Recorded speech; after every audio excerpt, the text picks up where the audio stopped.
Welcome back to the deep dive.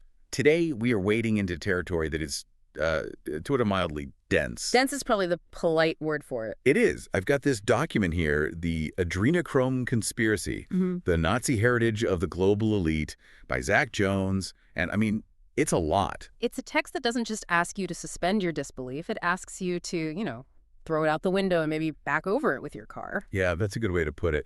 Usually you get a conspiracy theory about, say, global finance, or maybe the occult. Yeah. Or secret government programs. Right, they stay in their own lane. Exactly. Jones tries to weld them all together. It starts with, banking cartels, and it somehow ends with interdimensional vampires. Yeah. It's a trip. It is. But our job here isn't to say if this is true in the, let's say, mainstream sense. No, not at all. Our job is to unpack the internal logic of the document. Because Jones isn't just shouting that rich people are bad. He's building this very specific metaphysical argument for why the world is the way it is. Right. The core idea is that the global elite aren't just hoarding money or resources. They are hoarding reality itself. That is the central premise. That the elite are operating in a completely different dimension of existence. And he doesn't mean that metaphorically. Not like they fly private jets and we take the bus. Yeah. No. He means they literally perceive and inhabit a different layer of the universe. And this connects directly to this matrix analogy he uses right at the start. It's a bit different than the movie, though. It is. In the movie, the machines are the enemy. Here, Jones talks about false consciousness versus true consciousness. And the masses, us, we're in false consciousness. We're plugged into a construct where we worry about taxes and traffic and the price of milk. We think that's all there is. We're watching the shadows on the cave wall. But the elite, they have true consciousness. They know the cave's a setup. They're the jailers. Exactly. And to understand how they built this prison, you have to look at the cosmology he lays out. He calls it the two worlds theory. Alpha and Omega. Alpha and Omega. I found this part fascinating, actually, because he tries to ground it in some legitimate philosophy. He brings up William James, the philosopher. The transmission theory of the mind. This is a crucial piece of his puzzle. Right. So most science today runs on the production theory, that the brain produces consciousness. Like a kettle produces steam. You smash the kettle, the steam is gone. No brain, no mind. Simple. But James argued for transmission. The idea that the brain is more like a radio receiver. Or a prism. Consciousness, or what he calls mind at large, is already out there, everywhere. The brain's job isn't to create it, it's to filter it down. Aldous Huxley called it the reducing valve. If we perceived everything all at once, every dimension, every frequency, we'd be completely overwhelmed. We couldn't function. So the brain just shuts out, 99% of reality, so we can focus on not getting eaten by a tiger. And that's the split. The alpha world is our filtered reality. It's solid, it's linear, death is, very real. Correct. But layered right on top of it, or maybe through it, is the omega world. This is the mind at large. Where the laws of physics are suggestions. Basically, time isn't linear. And most importantly for the elite, death isn't permanent. Jones claims that what we call myths, vampires, werewolves, that kind of thing, are actually just biological realities in the omega frequency. So if you buy into that, the goal of the elite becomes crystal clear. They want to break the filter. They want to open the floodgates, access omega while still having a physical body here in alpha. To be lucid dreamers in reality. And he even connects this to the physical brain, the two hemispheres. Left and right brain. Yeah. The text argues that the left brain, our logical, language-based side, is our anchor in alpha. It keeps us grounded. It's the jailer. While the right brain, the intuitive nonverbal side, is our dormant connection to omega. So the whole game is to suppress the left brain just enough to let the right brain take over, but without, losing your mind completely. Okay, so this whole project, this becoming gods, it isn't new, according to the text. Jones traces it all back to the 1930s. To the Nazi SS. Yeah. This is where it gets really intense. He argues that Heinrich Himmler wasn't just building an army, he was building an occult order designed specifically to breach the Omega world. I was looking at the section on Wheelsburg Castle. I've seen pictures, but the way Jones describes it, it's like a spiritual machine. That was the intent. It was meant to be the center of the New World Order. Himmler modeled the whole thing on King Arthur's Camelot. He saw himself as a reincarnated king with 12 SS generals as his Knights of the Round Table. And the symbols they used, the iconography, it wasn't just for show. No, he claims it was functional technology. Take the black sun, the Sonnenrad. It's that 12-spoked wheel in the floor of the General's Hall. Jones says they believed that symbol was a literal portal, An axis mundi. an anchor point connecting the Alpha and Omega worlds. And right below that hall is the crypt. The Valhalla, a circular vault designed to hold the ashes of the SS leaders around an eternal flame. The idea was a kind of high-tech ancestor worship.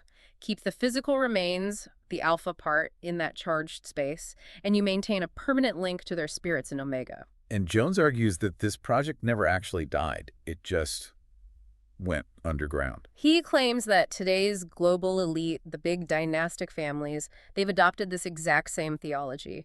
He points to things like triangular architecture and corporate logos, the use of the black sun, the skull and bones rings. It's Nietzsche's Übermensch, the Superman. That's the core of it. The elites, in this view, see themselves as a different species. He uses this analogy of a man stepping on an ant.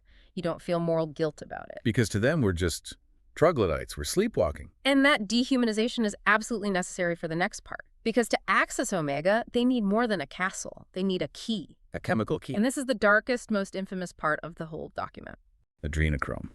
But he's very specific about it. It's not just a drug they take to get high. It's a tool. It's part of a cocktail. The first ingredient is DMT, dimethyltryptamine. The spirit molecule. Right, produced in the pineal gland. It's a powerful hallucinogen. Users claim it sends them to other dimensions.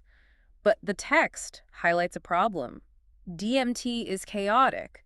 It's a rocket without a steering wheel. You blast off, but you have no control. Exactly. So if you want to live there, to rule there, you need something to stabilize the experience. And that's where the adrenochrome comes in. According to Jones, yes. Chemically, it's oxidized adrenaline. He claims that when it's introduced with DMT, it anchors the user. It lets them keep their left brain alpha world logic while navigating the Omega realm. So it turns a chaotic trip into lucid dreaming. That's the claim. It lets them function as gods, basically, accessing knowledge, communicating with these entities without going insane. But the text is very clear that the source of the adrenochrome is critical. You can't just cook this up in a lab. And this is where the vampirism comes in. He argues that synthetic adrenochrome lacks the biovitality, the life force. It has to be harvested from a living human body. Specifically from children. Yes. The text claims children are preferred because their systems are pure, but the most important part is that the harvest has to happen at a moment of absolute terror. The fight-or-flight response. Right. When you're terrified, your adrenal glands flood your system with adrenaline. Jones describes these horrific fear factories, oxygen-rich environments designed to maximize terror right before extraction to get the purest adrenochrome. It's an industrialization of suffering. And he links this directly to vampire folklore. He says the legends of immortals feeding on the young to maintain their youth. That's a distorted memory of this exact ritual. It's their fountain of youth. That's why, in his view, so many of these powerful figures seem to live with incredible vitality well into their 90s. It's not good healthcare, it's the harvest. Okay, so for a system that's monstrous, Mm-hmm. to work, you would need total, absolute secrecy. How does the text explain that? Mutually assured destruction. He calls the mechanism black videos. The initiation ritual. Yes. To join the inner circle, you can't just be a believer. You have to be compromised. So the text claims new members must participate in a harvesting ritual, and it's all filmed. So everyone has dirt on everyone else? It's the ultimate insurance policy. If anyone ever gets a conscience, their tape gets released and they're destroyed. Jones points to operations like Jeffrey Epstein's private island as the logistical hubs for all this. Legal black holes. Exactly. Hybrid zones, he calls them, where the laws of the alpha world just don't apply. So we have this picture of a world run by a vampiric cult that sees itself as a different species, using ancient rituals and advanced chemistry to prey on the population. It's bleak. Incredibly bleak. Does Jones offer any way out, or is it just 300 pages of doom? There is a resistance. He introduces a group called the Unveilers. Okay. Who are they? He describes them as this decentralized network. Rogue chemists, historians, maybe some insiders who turned. Their goal isn't to storm the castle with guns. It's to disrupt the signal. How do they do that? The text mentions contamination. This part is fascinating. The claim is that the resistance tries to taint the elite's supply of adrenochrome. If the chemical key is impure, the trip to Omega becomes unstable. So instead of becoming a god, You're thrown into a schizophrenic nightmare. You get stuck in the bad trip. In fact, he reframes schizophrenia entirely. He says it's not a disease. It's just what happens when you access omega without the right stabilizer. and the book itself, Yeah. he implies that just by reading it, you're part of the resistance. It's a very clever rhetorical move, isn't it? He's telling you, the reader, that something is wrong with the world, and that feeling you have, it's you waking up. You are a potential unveiler. Welcome to the desert of the real, to borrow from the Matrix again. So we've unpacked the cosmology, the Nazi connection, the chemistry, the control system. When you step back and look at the whole thing, what's the big picture takeaway from this document? It's a modern mythology of evil. I mean, it takes our oldest fears, child sacrifice, dark magic, vampirism, and it fuses them with our very modern anxieties about corporate power, big pharma, surveillance. It creates a story that explains why everything feels so wrong. It says, you're not crazy for thinking the deck is stacked against you. You just didn't realize the card game was happening in another dimension. It validates that anxiety, but it also leaves us with a really profound question. Even if you strip away all the Nazis and the adrenochrome, it goes back to that transmission theory. The brain as a receiver. Right. If William James was right, and your brain is just a radio tuning into a frequency, and if there are powerful forces out there who are trying to control the broadcast, Then you have to ask yourself a very uncomfortable question. Who's controlling the signal you're receiving right now? is the reality you see every day the actual world? Or is it just the approved programming they want you to see so you keep your head down? An operating system for the masses. That is a truly unsettling thought to end on. It certainly is. But that's what we do here. We dive deep. A huge thank you for the source material. Zach Jones's The Adrenochrome Conspiracy.